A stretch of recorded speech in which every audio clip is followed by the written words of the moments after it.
আল্লাহর পয়গম্বর জন্মের পর থেকে সময় কাটাইতে কাটাইতে কাটাইতে কাটাইতে 40টা বছর চলে গেল। মক্কার দৃশ্য দেখলেন, অবস্থা দেখলেন। কেউ দিনের পূজা করে, কেউ রাত্রির পূজা করে, কেউ মূর্তির পূজা করে, কেউ সূর্যের পূজা করে, কেউ চন্দ্রের পূজা করে, কেউ লাতের পূজা করে, কেউ মানাতের পূজা করে। তাদের এই দৃশ্যগুলো দেখে নবীজির ভালো লাগে না, নবীজির ভালো লাগে না।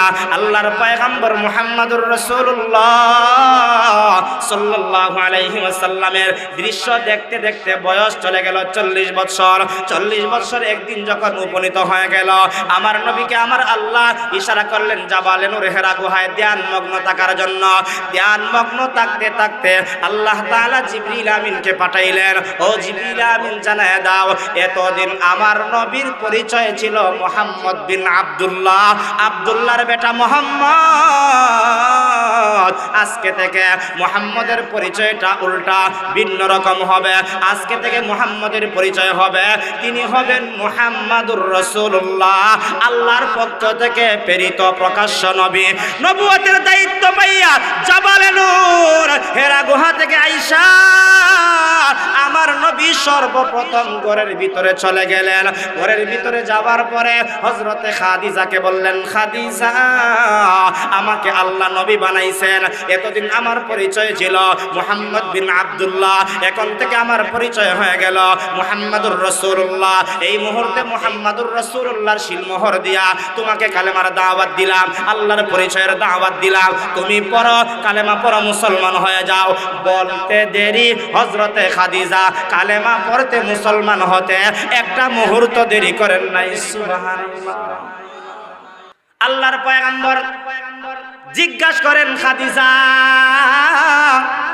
আমি তোমাকে দাওয়াত দিলাম, সাথে সাথে তুমি কালেমা পড়লা, মুসলমান হয়ে গেলা, তোমার মনের ভিতরে কি আমাকে নিয়ে কোনো ধারণা জাগলো না? আমাকে নিয়ে কোনো প্রশ্ন জাগলো না? আমাকে নিয়ে কোনো কৌতূহল জাগলো না? হযরতে খাদিজাতুল কুবরা রাদিয়াল্লাহু তাআলা আনহা বললেন, ও প্রাণের স্বামী আমার, কেন আপনাকে নিয়ে আমার ধারণা জাগবে, কৌতূহল জাগবে? বলে, কেন জাগবে না? বলে, আপনার যখন বয়স ছিল 25 বছর, আমি খাদিজার বয়স ছিল 40 বছর।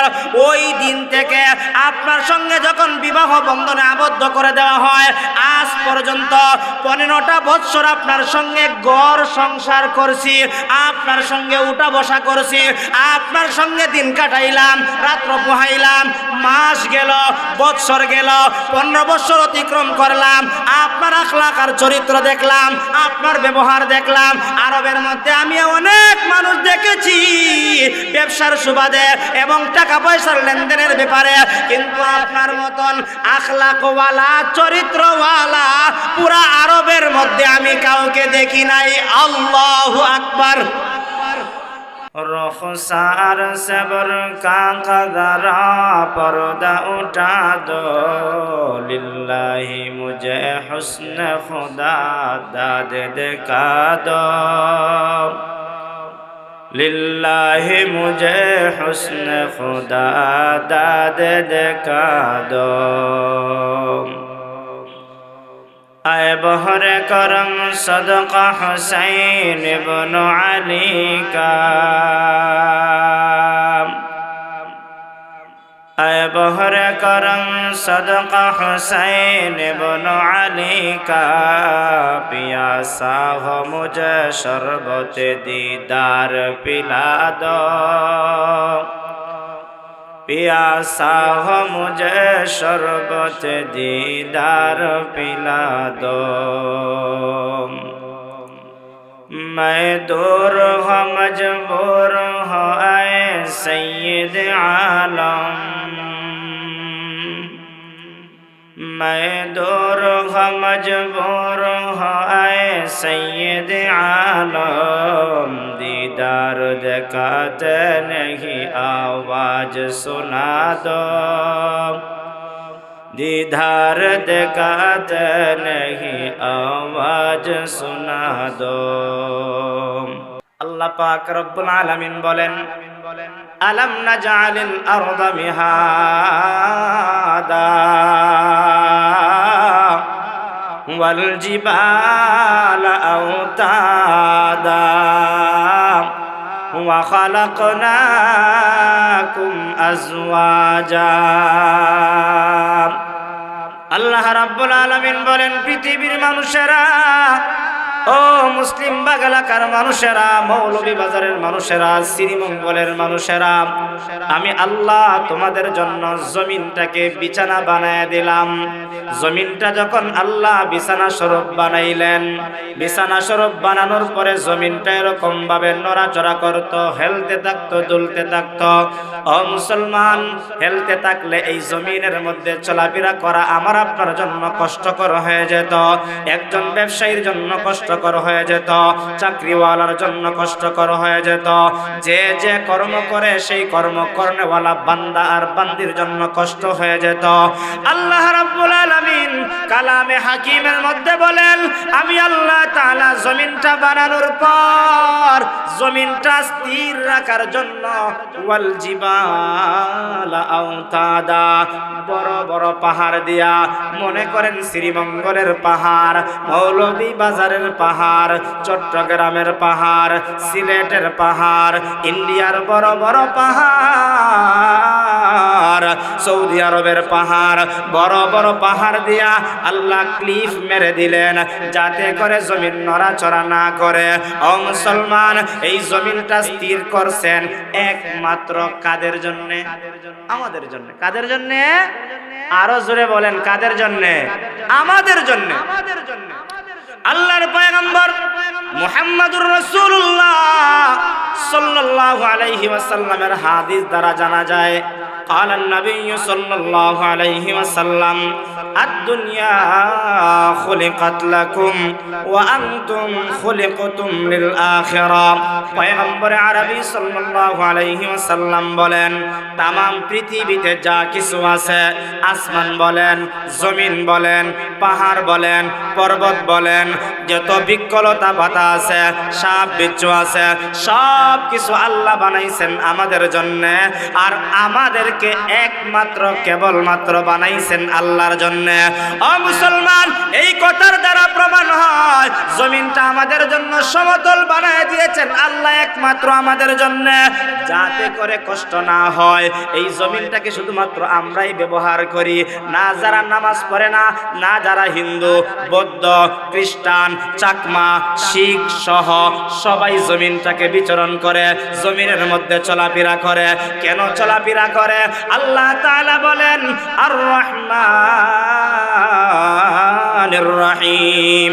আল্লাহ পাকের একটা নাম রহমান আর একটা নাম রহিম। আল্লাহ রহমান নামের খাতিরে যেরকম ভাবে নামাজিকে চলাফেরা করার সুযোগ দেন, বেনামাজিকেও চলাফেরার সুযোগ দেন। আল্লাহ রহমান নামের খাতিরে ব্যাপক আকারে হিন্দু, খ্রিস্টান, বৌদ্ধ, নাসারা সহ সবাইকে চলাফেরার শক্তি দেন। কিন্তু রহিম একটা নাম আছে, যেই রহিম নাম দিয়া আল্লাহ তাআলা ব্যাপক আকারে ব্যবহার করবেন না, ওই নামটা দিয়ে আল্লাহ বাইচা বাইচা দেইকা দেইকা ঈমানওয়ালা, নামাজি, আল্লাহওয়ালা দেইকা দেইকা আল্লাহ ডাক দিয়া দিয়া তাদেরকে জান্নাতের মেহমান বানায়া দিবেন। সুবহানাল্লাহ। আর একটু জোরে বলেন সুবহানাল্লাহ। ও মুসলমান, এই কথার দ্বারা প্রমাণ হয়ে গেল আল্লাহ জমিন আমাদেরকে দিলেন, জমিন আমাদের উপকার করে। আসমান আমাদেরকে দিলেন, আসমান আমাদের উপকার করে। সেজন্য সবচাইতে বেশি প্রশংসা পাওয়ার যোগ্য কে? আরো জোরে আওয়াজ দিয়া বলুন, কে? আজকে তো আমরা দুনিয়ার মানুষের প্রশংসা করলাম, দুনিয়ার মানুষ খুশি হয়ে গেল। আল্লাহর যদি প্রশংসা করি, জবান দিয়ে আল্লাহর প্রশংসা করি, আল্লাহ আমাদের উপরে খুশি হয়ে যাবেন। আল্লাহ বলেন, কুল হুয়াল্লাহু আহাদ আল্লাহুস সামাদ লাম ইয়ালিদ ওয়া লাম ইউলাদ ওয়া লাম ইয়াকুল লাহু কুফুয়ান আহাদ। আল্লাহ বলেন, আমি আল্লাহ একক, আমি আল্লাহর সমকক্ষ কেউ নাই, আমি আল্লাহ কাউকে জন্ম দেই নাই, কারো কাছ থেকে জন্মগ্রহণ করি নাই, আমি আল্লাহ বেনিয়াজ। এই সমস্ত কথা বলার পরে এই এই সূরার ব্যাখ্যায় মুফাসসিরিনে কেরাম লেখেন হাদিসের মধ্যে, এবং আয়াতের ব্যাখ্যায় মুফাসসিরিনে কেরাম তাফসীরের কিতাবের মধ্যে লেখেন, মানুষ যখন আল্লাহকে আল্লাহ বলে ডাক দেয়, আল্লাহ ফেরেশতাদের সঙ্গে গর্ব করেন আর বলেন, ফেরেশতারা শুনো, মুসলিমবাগ এলাকার মধ্যে দ্বীনের মুবারক মজলিস চলতেছে। ওই মজলিসের মধ্যে আমি আল্লাহকে স্মরণ করতেছে। ইচ্ছা করলে স্মরণ নাও করতে পারতো, ইচ্ছা করলে গান বাজনায় যেতে পারতো, ইচ্ছা করলে উরুসে যাইতে পারতো। ওই জায়গায় না যাইয়া মুবারক মজলিসের মধ্যে বৈশা আমি আল্লাহকে আল্লাহ বলে ডাক দেয়। ফেরেশতারা সাক্ষী থাকো, আমি আল্লাহ তাআলা আমার ওই সমস্ত বান্দাদেরকে মাফ করে দিলাম। সূরা কইন সুবহানাল্লাহ। ও ভাই, আমার আপনার গুনাহ আছে না নাই? আরো জোরে বলেন আছে না নাই? এই মজলিসটা যদি গুনাহ মাফের মজলিস হয়, এটাই নাজাতের উসিলা। জোরে বলুন ঠিক কিনা? আমরা তো কত মানুষকে জ্ঞানী মনে করি, বুদ্ধিমান মনে করি, করিনি না? করি না? জ্ঞানীরা কি এমন জিনিসে বসে? বসে না। বুদ্ধিমান যাদেরকে আমরা মনে করি তারা এমন বিছানায় বসে না। কিন্তু আল্লাহর ভাষায় যারা জ্ঞানী, আল্লাহর ভাষায় যারা বুদ্ধিমান, তারাই এমন বিছানার মধ্যে বসে বৈশা বৈশা স্মরণ করে কাকে? জোরে বলেন কাকে?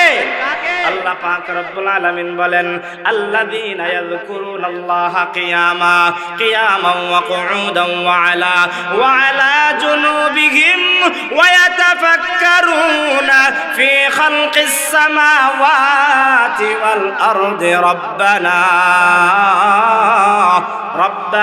মা খালাকতা হাযা বাতিলান সুবহানাকা ফাকিনা আযাবান নার। আল্লাহ বলেন, যারা দাঁড়ায় দাঁড়ায় আল্লাহকে স্মরণ করে এই মজলিসের আশেপাশে এবং মজলিসের মধ্যে এমনও কিছু মানুষ আছে যারা দাঁড়ায় দাঁড়ায় স্মরণ করে কাকে?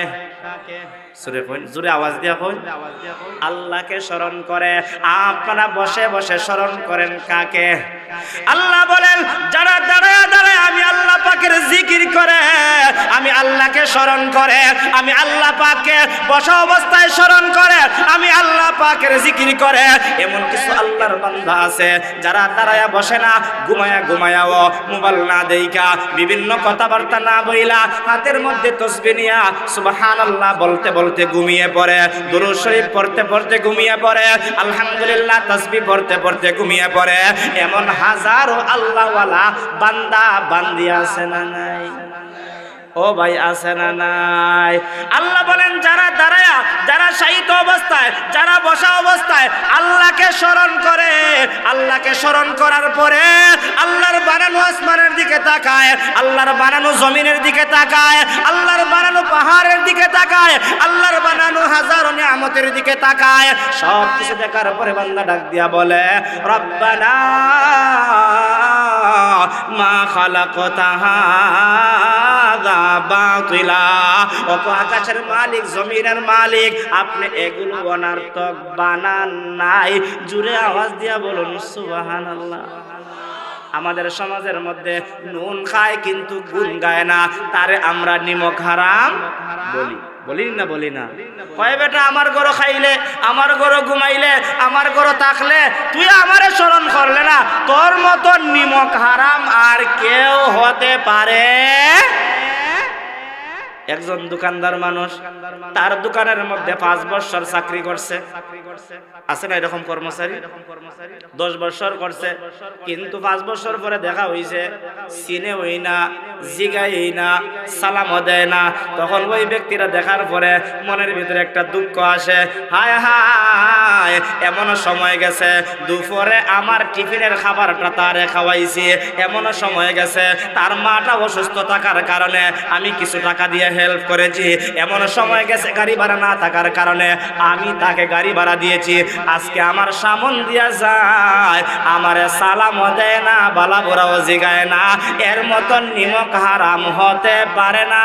ওই মালিক যদি বলতে পারে যে আল্লাহ আসমান দিল, জমিন দিল, পাহাড় দিল, কথা বলার শক্তি দিল, হাত নাড়াবার শক্তি দিল, পা নাড়াবার শক্তি দিল, 3.5 হাত বডি দিল, ওই আল্লাহ তাআলা এত কিছু নিয়ামত দেওয়ার পরে ওই আল্লাহর প্রশংসা যে করে না, তার চাইতে নিমক হারাম আকাশের নিচে জমিনের উপরে হতে পারে না। ঠিক কিনা? আমার কথা বুঝেন না আপনারা? উদাহরণ দিলাম, বুঝছেন তো? ওই জ্ঞানী বান্দাটা দাঁড়ায়াও স্মরণ করছে কাকে? বসেও স্মরণ করছে আল্লাহকে, শায়িত অবস্থায় মনে করেন স্মরণ করছে আল্লাহকে। এবার আল্লাহর বানানো আসমানের দিকে তাকায়, হাজারো নিয়ামত দেইখা শুকরিয়া আদায় করে, আলহামদুলিল্লাহ আল্লাহ আপনি এত সুন্দর করে আসমান বানাইছেন, কুটিবিহীন আসমান। জমিনের দিকে তাকায়া হাজারো নিয়ামত দেইখা বান্দা কয়, আল্লাহ রব্বানা মা খালাকতা হাযা বাতিলা, ওগো আল্লাহ আপনি এগুলো অনর্থক বানান। এগুলো বলার পরে এবার প্রশংসা করা দরকার। ও দোকানদারওয়ালা, তুমি তো বড় ব্যবসায়ী রে বা, তোমার তো অনেক টাকা আছে, প্রশংসা কর্মচারী করেনি না করে না, বুঝুননি আমার কথা। ওই বান্দাও বলে আল্লাহ এগুলো অনর্থক বানান নাই, সুবহানাক, ও আল্লাহ আপনি পুত পবিত্র, আপনার চাইতে পবিত্র আর কেউ নাই। দুনিয়ার কত মানুষের প্রশংসার কথা বললাম, ওই মানুষের প্রশংসার মধ্যে ত্রুটি আছে, আপনার রব আল্লাহর প্রশংসার মধ্যে কোনো ত্রুটি নাই। ওই বান্দা সুবহানাক, আল্লাহ আপনি পুত পবিত্র, আপনি পবিত্র সত্তার কাছে আমাদের একটা চাওয়া, আমাদের একটা দরখাস্ত। উদাহরণের কথাটা স্মরণ করেন। ও আমার মালিক সাহেব, ও আমার মাজন সাহেব, আমি এমন একটা বিপদে পড়ে গেছি, আপনারা তো আল্লাহ বড় দোকান দিছে, দোকানের মালিক হয়ে গেছেন, কিছু হেল্প করেন না, একটা জিনিস আমাকে দেন না।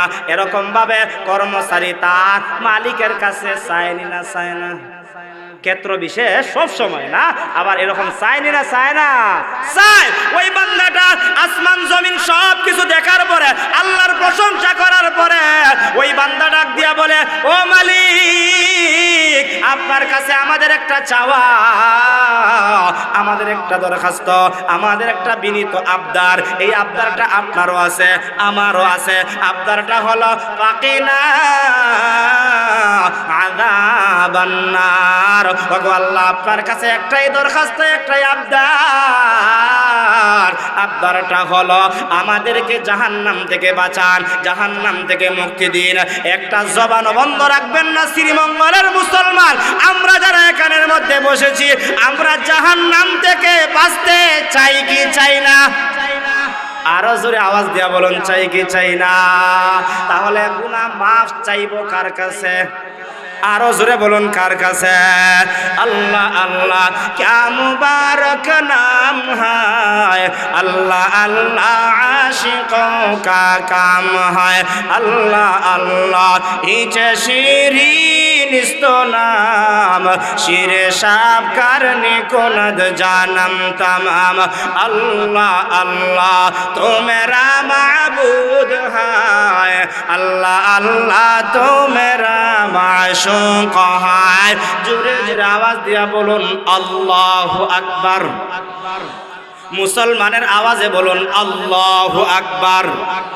ওই আল্লাহর পরিচয় মানুষের কাছে পৌঁছানোর জন্য আল্লাহ পৃথিবীর জমিনে আদম নবী থেকে নিয়ে ঈসা নবী পর্যন্ত সমস্ত নবীকে আল্লাহ পাঠাইলেন একমাত্র গুরু রাখালির জন্য না, এরকম এই কাজ করার জন্য না, সেই কাজ করার জন্য না, দুনিয়ার কোনো কাজকর্ম করার জন্য না, একমাত্র আল্লাহ তাআলা আল্লাহর নবীদেরকে পাঠাইছেন আল্লাহর পরিচয় মানুষের কাছে পৌঁছে দেওয়ার জন্য, ঠিক কিনা? আদম আলাইহিস সালাতু ওয়াস সালাম আল্লাহর পরিচয় দিয়েছেন লা ইলাহা ইল্লাল্লাহ, আদম সফিউল্লাহ। নূহ আলাইহিস সালাতু ওয়াস সালাম আল্লাহর পরিচয়ে দাওয়াত দিয়েছেন লা ইলাহা ইল্লাল্লাহ, নূহ নাজিউল্লাহ। ঈসা আলাইহিস সালাতু ওয়াস সালাম আল্লাহর পরিচয়ে দাওয়াত দিয়েছেন লা ইলাহা ইল্লাল্লাহ, ঈসা রূহুল্লাহ। আমার নবী আপনার নবী, দু জাহানের সরদার নবী, উম্মতের কান্ডারি নবী মুহাম্মাদুর রাসূলুল্লাহ সাল্লাল্লাহু আলাইহি ওয়াসাল্লাম আল্লাহর পরিচয় দিয়েছেন লা ইলাহা ইল্লাল্লাহ মুহাম্মাদুর রাসূলুল্লাহ। জোরে আওয়াজ দিয়া বলুন ঠিক কিনা? ও মুসলমান জোরে আওয়াজ দিয়ে আবার বলুন ঠিক কিনা? আমরা জানি সরকারে দু আলম নবীকে আমার আল্লাহ শেষ নবী এবং শ্রেষ্ঠ নবী বানায়া দুনিয়াতে পাঠাইছেন। আমার নবীর আগে আল্লাহ যত নবী পাঠাইছেন, কোন নবীকে কোন গোত্রের জন্য, কোন নবীকে কোন সমাজের জন্য, কোন নবীকে কোন দেশের জন্য, কিন্তু আমার আল্লাহ আমার নবীকে কোন নির্দিষ্ট জায়গার জন্য পাঠান নাই। আমার আল্লাহ তাআলা আমার নবীকে তামাম জাহানের জন্য নবী বানায়া পাঠাইছেন। জোরে আওয়াজ দিয়া বলুন আল্লাহু আকবার। ও মুসলমান, জোরে আওয়াজ দিয়া বলুন আল্লাহু আকবার। ওই নবীর উম্মত হওয়ার দ্বারা আমরা খুশি না বেজার? আজকে যদি ওই নবীর দাওয়াত এই পর্যন্ত না পৌঁছতো, আমরা কি আজকে মাথায় টুপি দিতাম? আমাদের মুখে কি দাড়ি আসতো? না না, কল্পনাই করা যায় না। আমার নবী 1450 বছর আগ থেকে সেই কালেমার দাওয়াত, দ্বীনের দাওয়াত, কোরআনের দাওয়াত দিয়ে আসছেন। আস্তে আস্তে আমাদের পর্যন্ত আসছে। আমরাও আজকে নবীর উম্মত হিসাবে আমরা স্বীকৃতি পেয়েছি, আমরাও গৌরব করি। জুড়ে বলুন আলহামদুলিল্লাহ। আমার নবীজি কি দেন? মানুষদেরকে আল্লাহর পরিচয় দেন। কার পরিচয়? আমরাও কার পরিচয় দিব? আল্লাহর পরিচয় দিব। হিন্দুরা হিন্দুদেরকে ছোট করতে চাই না। হিন্দুদেরও 33 কোটি দেবতা আছে, তাদের প্রভু হলো 33 কোটি। ইহুদিদের হলো আল্লাহর সঙ্গে উজাইর আলাইহিস সালাতু ওয়াস সালামকে আল্লাহর পুত্র মনে করে, তারাও ইবাদত করে। খ্রিস্টানরা হযরতে ঈসা নবীকে আল্লাহর পুত্র মনে করে, আর হযরতে মরিয়মকে আল্লাহর স্ত্রী মনে করে। জোরে বলেন নাউজুবিল্লাহ। কিন্তু আমরা মনে প্রাণে বিশ্বাস করি আমাদের রব কয়জন? আরো জোরে বলেন কয়জন? আমাদের রব একজন। জীবন যাক যেতে পারে, জীবন নিয়ে বেঁচে থাকবো, এক রবের গোলামি করব, এক রবের দাসত্ব করব, এক রবের সঙ্গে আর কাউকে শরীক করব না, অংশীদার করব না। জোরে বলুন ঠিক কি না? আমার নবী মক্কায় জন্মগ্রহণ করেছেন, আমরা সবাই জানি। নবীজির হায়াতের জিন্দেগির বয়স 63 বছরের। নবীজির জন্মের পর থেকে 40টা বছর নবীজি মক্কায় কাটাইছেন। মক্কার ছোট বড়, কালো সুন্দর, ধনী গরিব সবাই নবীজিকে চিনে, নবীজিকে জানে। নবীজিও তাদেরকে চিনেন, তাদেরকে জানেন। কারণ যেই এলাকায় যে জন্মগ্রহণ করেছে এই এলাকার মানুষ এই এলাকার মানুষ সম্পর্কে অবগত। আল্লাহর পয়গম্বর জন্মের পর থেকে সময় কাটাইতে কাটাইতে কাটাইতে কাটাইতে 40টা বছর চলে গেল। মক্কার দৃশ্য দেখলেন, অবস্থা দেখলেন। কেউ দিনের পূজা করে, কেউ রাত্রির পূজা করে, কেউ মূর্তির পূজা করে, কেউ সূর্যের পূজা করে, কেউ চন্দ্রের পূজা করে, কেউ লাতের পূজা করে, কেউ মানাতের পূজা করে। তাদের এই দৃশ্যগুলো দেখে নবীজির ভালো লাগে না, নবীজির ভালো লাগে না। আল্লাহর পয়গম্বর মুহাম্মদুর রাসূলুল্লাহ সাল্লাল্লাহু আলাইহি ওয়াসাল্লামের দৃশ্য দেখতে দেখতে বয়স চলে গেল 40 বছর। 40 বছর একদিন যখন উপনীত হয়ে গেল, আমার নবীকে আমার আল্লাহ ইশারা করলেন জাবালে নূর হেরা গুহায় ধ্যান মগ্ন থাকার জন্য। ধ্যান মগ্ন থাকতে থাকতে আল্লাহ তাআলা জিবরিল আমিনকে পাঠাইলেন। ও জিবরিল আমিন, জানায় দাও এতদিন আমার নবীর পরিচয় ছিল মুহাম্মদ বিন আব্দুল্লাহ, আব্দুল্লাহর বেটা মুহাম্মদ। আজকে থেকে মুহাম্মদের পরিচয়টা উল্টা, ভিন্ন রকম হবে। আজকে থেকে মুহাম্মদের পরিচয় হবে, তিনি হবেন মুহাম্মাদুর রাসূলুল্লাহ, আল্লাহর পক্ষ থেকে প্রেরিত প্রকাশ্য নবী। নবুয়তের দায়িত্ব পাইয়া জাবালে নূর হেরা গুহা থেকে আইসা আমার নবী সর্বপ্রথম ঘরের ভিতরে চলে গেলেন। ঘরের ভিতরে যাওয়ার পরে হযরতে খাদিজাকে বললেন, খাদিজা, আমাকে আল্লাহ নবী বানাইছেন। এতদিন আমার পরিচয় ছিল মুহাম্মদ বিন আব্দুল্লাহ, এখন থেকে আমার পরিচয় হয়ে গেল মুহাম্মাদুর রাসূলুল্লাহ। এই মুহূর্তে মুহাম্মাদুর রাসূলুল্লাহর শিলমোহর দিয়া তোমাকে কালেমার দাওয়াত দিলাম, আল্লাহর পরিচয়ের দাওয়াত দিলাম। তুমি পড়ো, কালেমা পড়ো, মুসলমান হয়ে যাও। বলতে দেরি হযরতে খাদিজা কালেমা পড়তে, মুসলমান হতে একটা মুহূর্ত দেরি করেন নাই। সুবহানাল্লাহ। সংক্ষেপে আরেকটা কথা কইলাই, না কইলে বুঝতা না। মনে করেন প্রত্যেকের ঘরের ভিতরে বিবি আছে না নাই? যারা বিয়া শাদী করছেন আর কি, বিবি আসেনি? বিবি জানে তার স্বামী কত নম্বরের নামাজি আর কত নম্বরের বেনামাজি। স্ত্রী ছাড়া স্বামী সম্পর্কে গ্যারান্টি আর কেউ দিতে পারবো?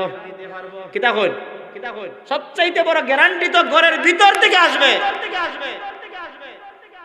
স্বামী যদি বলে, স্ত্রী যদি বলে আমার স্বামী নামাজি, ইমাম সাহেব খবর লাগতো না, এটাই সত্য, স্ত্রীর কথাই সত্য, জুড়ে বলুন ঠিক কিনা? আর ইমাম সাহেব রে ফাঁকি দেওয়া যাইবে, হুজুর পড়ে লাইছি ওই মসজিদ, কোন মসজিদ? ওই মসজিদ। কিন্তু স্ত্রী কইবে আমি না দেখলাম তুমি নাক ডাকায় ঘুমাইছো, ঠিক আছে নি? এই জন্য আল্লাহর পয়গম্বর মুহাম্মদুর রাসূলুল্লাহ সর্বপ্রথম আয়েশা ঘরের ভিতরে স্ত্রীকে দাওয়াত দিবেন, স্ত্রী শুনো আমি আল্লাহর পয়গম্বর, পয়গম্বরের পক্ষ থেকে নবুয়তের দাওয়াত তোমাকে দিলাম, তুমি কালেমা পড়ো, মুসলমান হয়ে যাও। বলতে দেরি হযরতে খাদিজাতুল কুবরা রাদিয়াল্লাহু তাআলা আনহা কালেমা পড়লেন, মুসলমান হয়ে গেলেন। জোরে বলেন সুবহানাল্লাহ। আল্লাহর পয়গম্বর জিজ্ঞাসা করেন, খাদিজা আমি তোমাকে দাওয়াত দিলাম, সাথে সাথে তুমি কালেমা পড়লা, মুসলমান হয়ে গেলা, তোমার মনের ভিতরে কি আমাকে নিয়ে কোনো ধারণা জাগলো না? আমাকে নিয়ে কোনো প্রশ্ন জাগলো না? আমাকে নিয়ে কোনো কৌতূহল জাগলো না? হযরতে খাদিজাতুল কুবরা রাদিয়াল্লাহু তাআলা আনহা বললেন, ও প্রাণের স্বামী আমার, কেন আপনাকে নিয়ে আমার ধারণা জাগবে, কৌতূহল জাগবে? বলে কেন জাগবে না? বলে আপনার যখন বয়স ছিল 25 বছর, আমি খাদিজার বয়স ছিল 40 বছর, ওই দিন থেকে আপনার সঙ্গে যখন বিবাহ বন্ধনে আবদ্ধ করে দেওয়া হয়, আজ পর্যন্ত 15টা বছর আপনার সঙ্গে ঘর সংসার করছি, আপনার সঙ্গে উঠা বসা করছি, আপনার সঙ্গে দিন কাটাইলাম, রাত্র পোহাইলাম, মাস গেল, বছর গেল, 15 বছর অতিক্রম করলাম, আপনার আখলাক আর চরিত্র দেখলাম, আপনার ব্যবহার দেখলাম। আরবের মধ্যে আমি অনেক মানুষ দেখেছি ব্যবসার সুবাদে এবং টাকা পয়সার লেনদেনের ব্যাপারে, কিন্তু আপনার মতন আখলাকওয়ালা, চরিত্রওয়ালা পুরা আরবের মধ্যে আমি কাউকে দেখি নাই। আল্লাহু আকবার। সার্টিফিকেট কে দিছে? ঘরের ভিতরের স্ত্রী দিছে। আপনার মতন ভালো মানুষ মক্কার মধ্যে আমার চৌকে পড়ে নাই। সুবহানাল্লাহ, আলহামদুলিল্লাহ, আল্লাহু আকবার। আচ্ছা ঠিক আছে, আচ্ছা ঠিক আছে। হযরতে খাদিজা বলেন, না এখানেই শেষ না, আপনার কাছে আমি আরো স্পেশাল 3টা জিনিস পেয়েছি যা অন্য কারো কাছে পাই। হ্যাঁ, খেয়াল করবেন কথাগুলো। হযরতে খাদিজাতুল কুবরা রাদিয়াল্লাহু তাআলা আনহা বলেন, প্রাণের স্বামী আমার, আপনার কাছে এমন 3টা জিনিস পেয়েছি, যেই 3টা জিনিসের কারণে আপনাকে প্রশ্ন করি নাই। 1 নাম্বার হলো আপনি আমানতের খেয়ানত করেন না। আমাদের সমাজের মধ্যে আমানতের খেয়ানত আছে না নাই? আরো জোরে বলেন আছে না নাই? আল্লাহর পয়গম্বর মুহাম্মদুর রাসূলুল্লাহ সাল্লাল্লাহু আলাইহি ওয়াসাল্লামের কাছে হযরতে খাদিজা বলেন, আমি আমানতের খেয়ানত আপনার কাছে পাই নাই। অর্থাৎ আপনার কাছে যা আমানত দেওয়া হয়েছে, বিবাহের আগ থেকেই তো আপনি আমার ব্যবসার লেনদেন করেছেন, আপনার কাছে আমানতদারি পেয়েছি, বিবাহের পরেও তো আমি পেয়েছি। কিন্তু মক্কার মধ্যে এমন কিছু মানুষকে দেখেছি, যেই মানুষগুলোর কাছে আমানত রাখার পরে তারা খেয়ানত করে ফেলেছে। শুধু কি মক্কায় ছিল, আমাদের সমাজের মধ্যে আমানতের খেয়ানত আছে না নাই? উদাহরণ দেয়, একজন মানুষ সামান্য টাকার মালিক, মনে করেন 50,000 টাকা, কিন্তু তার ঘরের ভিতরে 50,000 টাকা রাখলে পরে হয়তো চুরি নিয়ে যাইতে পারে, ডাকাইতে নিয়ে যাইতে পারে, অথবা খরচ হয়ে যেতে পারে। এলাকার একজন মানুষরে সে নির্বাচিত করছে, আমার চাচাটা খুব ভালো মানুষ, তার কাছে আমার 50,000 টাকা রাখি, যখন সময় আমার প্রয়োজন হয় তখন নিয়ে নিব। মনে করেন রাখছে 6 মাস আগে, 6 মাস পরে ভাতিজার দরকার লাগছে, ও চাচা আমার টেকাটা দেও, এ মুখ হয় খেট টেকা। বাস্তব না অবাস্তব? রাখছে বালার লাগে, তার কাছে দরকারে নিমু, আমার গরু চুরি হইতে পারে, ডাকাতি হইতে পারে, তার কাছে টেকা রাখছে, এ মুখ পুইটা হয় খেট টেকা। কই রে বাবা, তোর কাছে রাখছিলাম বিপদ বইরা, তুই নিয়ে এমন কাজ করতে পারছস, কিন্তু এরপরে তো আর কোনো বিচার, কারণ বিচার হইলেই তো পরে সকালবেলা হুমকি দিব।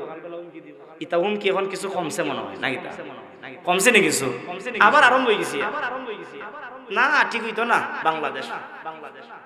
আল্লাহ সবাইরে হেদায়েত দান করো, আমিন আমিন আমিন। হযরতে খাদিজা বললেন, আপনার কাছে আমানতের খেয়ানত পাই নাই, যা আমানত রাখা হতো তাই মানুষও পেত। আমি খাদিজাও স্বীকৃতি দিলাম, আপনার কাছে আমানতের খেয়ানত পাই নাই, যা আমানত তাই আমরা পেয়েছি। এজন্য আমাদের কাছেও যদি কেউ মনে করে, নিজের মনে করে আমানত রাখে, আমরাও সেই আমানত পুঙ্খানুভাবে রাখার চেষ্টা করব ইনশাআল্লাহ। তৌফিক দান করুক, আমিন। আজকের মাহফিল এটাই যথেষ্ট। কত মানুষে টেকা দিয়া যে বিপদ পড়ছে, আর কত সমস্যায় কত ভুক্তভোগী মানুষ হইতাছে, আছে না নাই? যার গেছে বুঝে, যার গেছে হ্যাঁ বুঝে। আল্লাহ যেন সবাই রে ওই সমস্ত মুসিবত আর বিপদ থেকে হেফাজত করেন, সবাই বলে আমিন।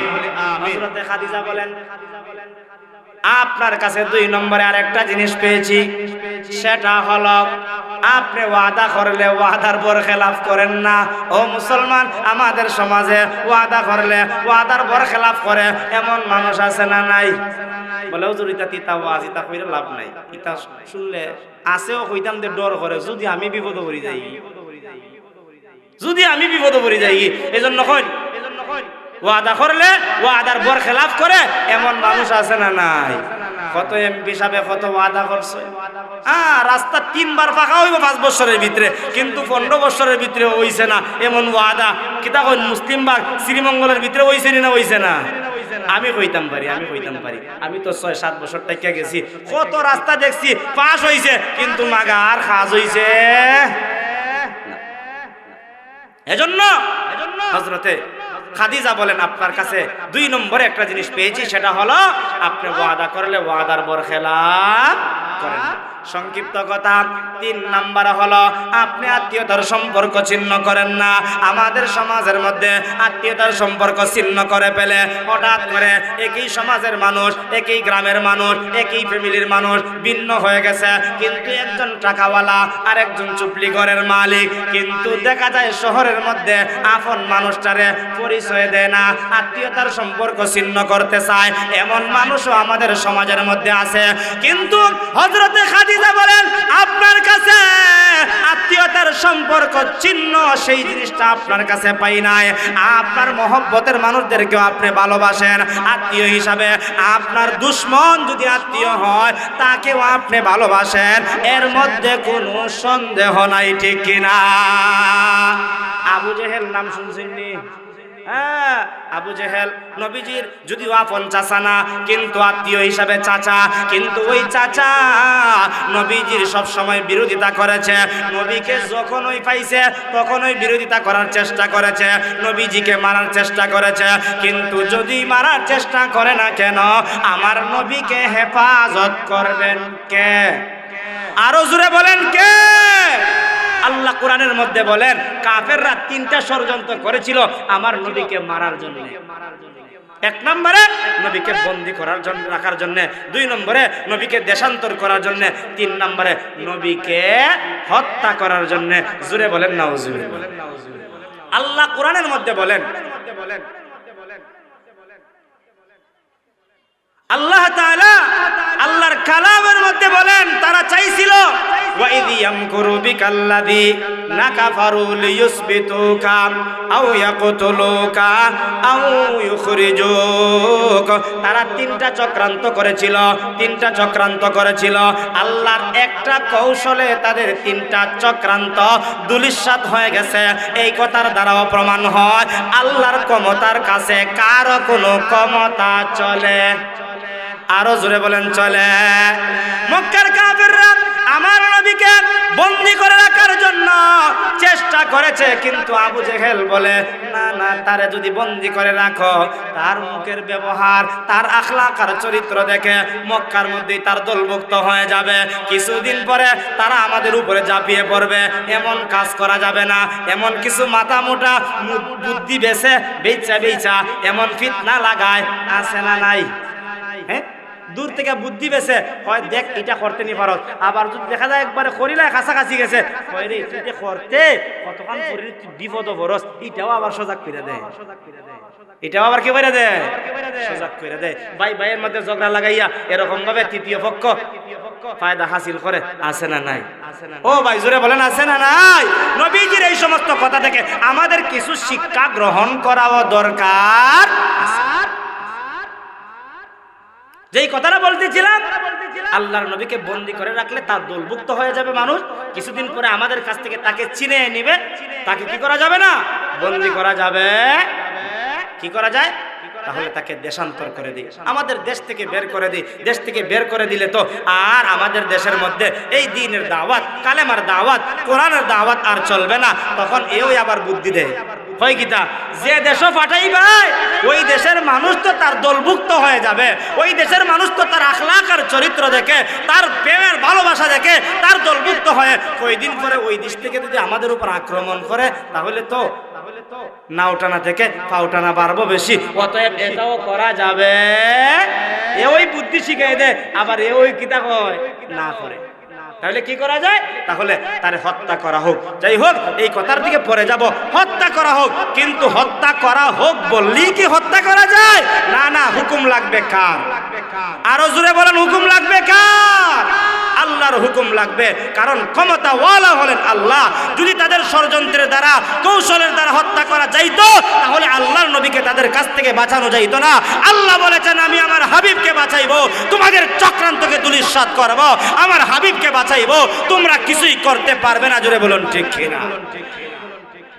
আল্লাহর পয়গম্বর মুহাম্মদুর রাসূলুল্লাহ সাল্লাল্লাহু আলাইহি ওয়াসাল্লাম সম্পর্কে হযরতে খাদিজা বললেন, আপনি আমানতের খেয়ানত করেন না, ওয়াদার বরখেলাফ করেন না, আত্মীয়তার সম্পর্ক ছিন্ন করেন না। এই তিনটা জিনিস দ্বারা আমি খাদিজার একটা উপলব্ধি হয়েছে, আমি খাদিজার একটা বুঝ হয়ে গেছে। আপনার মতন ব্যক্তিকে আল্লাহ নবী বানাইবে, আর আপনার মতন আখলাকওয়ালা না থাকলে আর কাউরে তো নবী বানানোর কথাই না।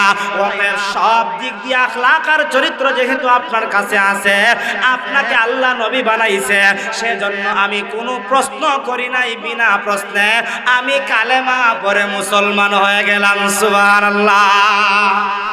তাহলে মুসলমানদের নবীজির প্রথম কালেমার দাওয়াত গ্রহণ করেছেন উনার ঘরের উনার স্ত্রী হযরতে খাদিজাতুল কুবরা রাদিয়াল্লাহু তাআলা আনহা। এজন্য আমি নিজে নামাজ পড়ব, আমার ফ্যামিলির মানুষকে নামাজের দাওয়াত দিব, আমি দিন শিখব, আমার ফ্যামিলির মানুষকে দিন শিখাইব, আমি ভালো পথে চলব, আমার ফ্যামিলির মানুষদেরকে সর্বপ্রথম ভালো পথে চলানোর জন্য আদেশ করব ইনশাআল্লাহ। প্রথম মহিলা কালেমা পড়লেন, মুসলমান হলেন। আর পুরুষদের মধ্যে সর্বপ্রথম হযরতে আবু বকর সিদ্দিক রাদিয়াল্লাহু তাআলা আনহু, তিনি কালেমা পড়লেন, মুসলমান হলেন। বন্ধুর সঙ্গে বন্ধুর একটা মহব্বত থাকে না, থাকে না? যেমন যুবকের বন্ধু আছে, ঠিক তেমনি ভাবে বৃদ্ধ বাবারও একটা বন্ধু আছে। সকালবেলা শ্বাস চলে গেলে পরে ওই বন্ধু তার বন্ধুরে তালাশ করে, হয় একসাথে দুই বন্ধু চা খাইমু, দেখা গেছে একটু লেট হয়ে গেলি গা, জিগায় বন্ধু তোমার লেট হয়েছে কিতার লাগে, হয় আজকে ঘুম থেকে উঠতে একটু লেট হয়েছে। এরকম বুড়া বুড়া বন্ধু আছে না একজনের আরেকজন? যুবকেরও আছে, মহিলারও আছে, প্রত্যেকেরই যার যার বন্ধু প্রিয় মানুষ আছে। আমার নবীজির একজন প্রিয় মানুষ ছিলেন হযরতে আবু বকর সিদ্দিক রাদিয়াল্লাহু তাআলা আনহু। তিনিও সর্বপ্রথম আল্লাহর নবী মুহাম্মদ বিন আব্দুল্লাহ থেকে মুহাম্মদুর রাসূলুল্লাহর স্বীকৃতি পাইয়া তিনিও সর্বপ্রথম বন্ধু আবু বকরকে বললেন, আবু বকর তুমি এবার কালেমা পড়ো, মুসলমান হও, আল্লাহ আমাকে নবী বানাইছেন, নবুয়তের স্বীকৃতি পাইয়া তোমাকে কালেমার দাওয়াত দিলাম। বন্ধুও কোনো প্রশ্ন করেন নাই, বিনা প্রশ্নে বন্ধু কালেমা পড়ে মুসলমান। বন্ধুর সঙ্গে বন্ধু তো সাধারণভাবে কথা বলে। আল্লাহর পয়গম্বর জিজ্ঞাসা করেন, বন্ধু আমি যে তোমাকে কালেমার দাওয়াত দিলাম, তুমি আমার কথাটা বিশ্বাস করে নিলা, আমার বিষয়ে কি তোমার কোনো প্রশ্ন জাগলো? স্বাভাবিক কথা। বন্ধু যদি বন্ধু হঠাৎ করে, আচ্ছা দুই এলাকার দুই বন্ধু মনে করেন বাজার থেকে গিয়া হঠাৎ করে কইতাছে, এই বেটা আমি আগামীকাল থেকে চেয়ারম্যান, এ কইব তোরে পাগলে ধরছেন, তোরে তো আমি ভোট দিতাম না, তুই কেমন মানুষ? বন্ধু বন্ধুর এরকম বলে কি বলে না? আরে তোরে তো আমি ভোট দিতাম না, তুই কেমনে চেয়ারম্যান হইবে আর মেম্বার হইবে? মনে করেন হইলে তো বিশ্বাস করতোই না। কিন্তু আল্লাহর নবী বলেন, আমি বললাম বন্ধুকে আমি আল্লাহর নবী, আমার বন্ধু আমার কথাটা বিশ্বাস করে নিল, কারণটা তো বুঝতে পারলাম না। বন্ধু জবাব দেয়, ও বন্ধু শোনো, আমি কেন তোমার কথাটা বিশ্বাস করে নিয়েছি, তুমি যে আল্লাহর পয়গাম্বর হইবা, আমাকে নবী হওয়ার পরে কালেমার দাওয়াত দিবা, আমি অনেক বছর আগেই স্বপ্ন দেখেছি, আর স্বপ্নের জন্য আমি অপেক্ষায় ছিলাম। আজ তুমি আমাকে কালেমার দাওয়াত দিয়েছো, আমি তোমার কালেমা গ্রহণ করে আমি তোমার বন্ধু ধন্য হয়েছি। আল্লাহু আকবার। বলে এটা আবার কেমন কথা? আবু বকর ডাক দিয়া বললেন, ও দোস্ত শোনো, কয়েক বছর আগে আমি সিরিয়ায় শাম দেশে ব্যবসার জন্য গেলাম। ব্যবসার জন্য যাওয়ার পরে আমি একটা স্বপ্ন দেখলাম। আপনিও স্বপ্ন দেখেন, আমিও স্বপ্ন দেখি। আমরা রাত্রে বেলায় ঘুমায় ঘুমায় স্বপ্ন দেখি কর্ণফুলির মিষ্টি খাইতাছি, আর ঘুম থেকে ওইটা দেখি লেফের গুনা চাবাইতাছি। আছে না নাই? বেটায় সারাদিন সিএনজি যারা চালানোর কষ্ট নিবেন না, একজন যাত্রী একজন দুইজন করে ডাকে। ঘুমের মধ্যে দেখা যায় বউর কাছে ঘুমাইছে, কয় দুইজন বউ কয় আমি একজন, তুমি দুইজন হও কিতা? কয় না না আমি যাত্রী দুটাই। দিনে যা করে রাত্রে তা অনেক সময় কল্পনা স্বপ্ন এরকম হয়ে। কিন্তু নবীদের এবং সাহাবীদের স্বপ্ন তো আর এরকম না। তাদের স্বপ্ন প্রায় সাহাবীদের স্বপ্ন প্রায় সত্য হয়ে যেত। আল্লাহর পয়গম্বরের সাহাবী হযরত আবু বকর বলেন, আমি মক্কা থেকে গেলাম সিরিয়া শাম দেশে ব্যবসার জন্য গিয়া শাম দেশে এমন একটা স্বপ্ন দেখছি, যেই স্বপ্ন দেখার পরে আমার খাবার খেতে মন চায় না, পানি পান করতে মন চায় না, ঘুমাইতে মন চায় না। ব্যবসার জন্য আসছি, ব্যবসা করতে মন চায় না। কি যেন একটা স্বপ্ন দেখলাম। স্বপ্নটা ছিল আসমান থেকে একটা নূর আর আলো আইসা হযরতে আবু বকরের কলবে প্রবেশ করলো। এই কলবে প্রবেশ করার পরে উনার পুরা ঘরটা আলোকিত হয়ে গেল। তিনি বললেন, আমি ভয় পেয়ে গেলাম, কিন্তু আমার স্বপ্নের ব্যাখ্যাটা তো জানা দরকার। মক্কায় হলে তো আমি বিভিন্ন জ্যোতিষীর কাছে যাইতাম, কিন্তু সিরিয়ায় আসছি, শাম দেশে আসছি, পরিচিত কেউ নাই। কার কাছে যাব, কোথায় যাব, কাকে জিজ্ঞাসা করব? কিন্তু তালাশ করতে করতে তিনি দিশাহারা হয়ে গেলেন। হঠাৎ করে একজন লোকের সঙ্গে সাক্ষাৎ হয়ে গেল। তিনি জিজ্ঞাসা করেন, যুবক তোমার কি হয়েছে? আজকে যেন তোমাকে পেরেশান ভাব লাগতেছে। বলে, আমি একটা স্বপ্ন দেখেছি, আমার স্বপ্নের ব্যাখ্যা জানার জন্য আমি একজন ব্যক্তি তালাশ করতেছি, যিনি আমার স্বপ্নের ব্যাখ্যা পরিপূর্ণভাবে জানায় দিবে। কেউ বললে হবে না। এবার ওই বান্দাটা জানায় দিল, যুবক আমাদের সিরিয়ার মধ্যে এমন একটা আল্লাহর বান্দা আছে, এমন একটা জ্যোতিষী আছে, যেই জ্যোতিষীর কাছে তুমি যদি যাও তোমার স্বপ্নের ব্যাখ্যা জানতে পারবা। তিনার বয়স 1-2 দিন নয়, তিনার বয়স হলো 2 থেকে 2.5 বছর হবে। আল্লাহু আকবার। আমরা সমাজ আসেনি এখন 2-2.5 বছরের, 40 গেলেই দেখা যায় লাঠি একটা লাগে, 50 তো পারই না। হযরতে আবু বকর ওই জ্যোতিষীর কাছে গেলেন। জ্যোতিষীর কাছে যাওয়ার পরে ডাক দিয়া বললেন, জ্যোতিষী ভাই, আমি এমনি একটা স্বপ্ন দেখেছি, আমার স্বপ্নের ব্যাখ্যাটা আপনি জানাইয়া দিন। এবার জ্যোতিষী আবু বকরের মাথার দিকে তাকায়, পায়ের দিকে তাকায়। হযরতে আবু বকর বললেন, আমি আসলাম স্বপ্নের ব্যাখ্যা জানার জন্য, আপনি কেন আমার মাথার দিকে তাকান, আপনি কেন আপনার পায়ের দিকে তাকান? মনে করেন উদাহরণ দেয়, আপনি আসলেন মুসলিমবাগ মসজিদের মধ্যে ইমাম সাহেবের কাছে আপনার স্বপ্নের ব্যাখ্যা জানার জন্য। হুজুর আপনার স্বপ্নের ব্যাখ্যা না জানাইয়া যদি আপনার মাথার দিকে তাকায়, পায়ের দিকে তাকায়, আপনার রাগ উঠবনি না উঠতো না? আমি আইলাম হুজুরের কাছে আমার স্বপ্নের ব্যাখ্যা জানবার লাগিয়া, হুজুর আমার স্বপ্নের ব্যাখ্যা জানাই দিব। হুজুর আমার মাথার মুখা চাই একবার, পায়ের মুখা চাই একবার, কিন্তু রাগ দেখাইলে তো চলতো না। এখন তো আমি বেজালের মধ্যে আছি, সমস্যায় আছি, রাগ দেখানো যাবে না। তিনি রাগ গুসাকে নিয়ন্ত্রণ করে বলেন, আমি দাঁড়িয়ে রইলাম। কিছুক্ষণ পরে দেখলাম জ্যোতিষী আমাকে ডাক দিয়া বলে, ও যুবক তোমার নাম কি? তিনি বললেন, আমার নাম আবু বকর। ও যুবক তোমার বাড়ি কোথায়? বলে, আমার বাড়ি মক্কায়। ও যুবক তোমার বাবার নাম কি? বলে, আমার বাবার বাবার নাম আবি কুহাফা। এবার ওই জ্যোতিষী ডাক দিয়া বলে, ও যুবক, তুমি তো ভাগ্যবান, তুমি তো ভাগ্যবান। তোমার নাম যদি আবু বকর হয়ে থাকে, তোমার বাড়ি যদি মক্কায় হয়ে থাকে, তোমার বাবার নাম যদি আবি কুহাফা হয়ে থাকে, শুনে রাখো মক্কার মধ্যে এমন একজন ব্যক্তির আবির্ভাব হবে যার মায়ের নাম আমেনা, যার বাবার নাম আব্দুল্লাহ, যার নাম হবে মুহাম্মদ। তিনি নবুয়ত পাওয়ার পরে পুরুষদের মধ্যে সর্বপ্রথম তোমাকে কালেমার দাওয়াত দিবে। তুমি সেই নূর আর আলো গ্রহণ করে ধন্য হতে পারবে। আল্লাহু আকবার। ও ভাই জোরে কইন না আল্লাহু আকবার, আরো জোরে কইন না আল্লাহু আকবার। হযরতে আবু বকর বলেন, 2 মিনিটে কথাটা গুছায় নেয়। হযরতে আবু বকর ডাক দিয়া বলেন, আমি স্বপ্নের ব্যাখ্যা জানার পরে রাগ গুসা সব দূর হয়ে গেল। এবার আমি খাবার খাইলাম, পানি পান করলাম, ব্যবসা বাণিজ্য করলাম, শান্তিতে ঘুমাইলাম। সিরিয়া শেষ করার পরে আমি আসলাম মক্কায়। বন্ধুর সঙ্গে সাক্ষাৎ হয়, কিন্তু বন্ধুকে আমার স্বপ্নের কথা বলি না। বন্ধুকে পরীক্ষা করার জন্যে, বন্ধুকে পরীক্ষা করার জন্যে দিন যায়, রাত্র বহায়, সপ্তাহ যায়, মাস যায়, বৎসর যায়। এরকম যেতে যেতে যখন আল্লাহর পয়গম্বরকে আল্লাহ নবুয়ত দান করলেন, প্রকাশ্য নবুয়ত পাওয়ার পরে যখন আল্লাহর পয়গম্বর হযরতে আবু বকরকে কালেমার দাওয়াত দিলেন, আমি আবু বকর কালেমা পড়লাম, মুসলমান হলাম। আমি আপনাকে কোনো প্রশ্ন করি নাই, আমার স্বপ্নই সত্য ছিল, আমার স্বপ্নই সত্য ছিল। এরকম স্বপ্ন পাওয়ার পরে হযরতে আবু বকর কালেমা গ্রহণ করলেন।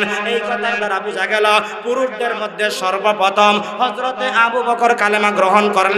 মহিলাদের মধ্যে সর্বপ্রথম হযরতে খাদিজা কালেমা গ্রহণ করলেন। বালকদের মধ্যে হযরতে আলী রাদিয়াল্লাহু তাআলা আনহু তিনিও কালেমা পড়লেন, মুসলমান হয়ে গেলেন।